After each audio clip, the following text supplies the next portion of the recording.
সকলেই জানেন যে আজ ১লা মে ঐতিহাসিক মে দিবস।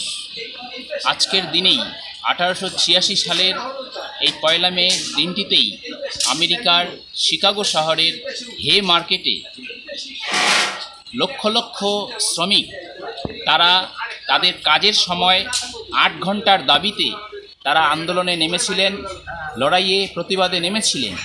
কিন্তু সেই আমেরিকার শাসকরা তারা পুলিশ লেলিয়ে দিয়ে সেই শ্রমিক আন্দোলনকে নির্মমভাবে তারা দমন করেছিল, গুলি চালিয়েছিল এবং শ্রমিক নেতাদের গ্রেপ্তার করেছিল, তাদের ফাঁসি দিয়েছিল।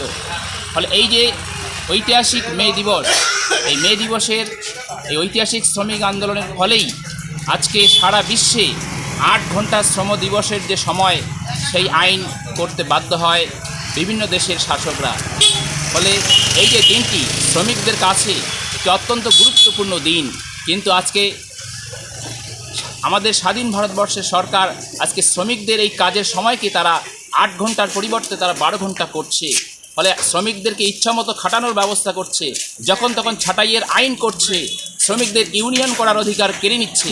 এই যে মালিক শ্রেণীর স্বার্থে কেন্দ্রীয় বিজেপি সরকার এবং অতীতের কংগ্রেস সরকার যেভাবে স্বৈরাচারী শ্রম আইন কার্যকর করছে, তার বিরুদ্ধে সারা ভারতবর্ষের সমস্ত শ্রমজীবী মানুষকে, সমস্ত শ্রমিককে ঐক্যবদ্ধ হতে হবে, আন্দোলন গড়ে তুলতে হবে।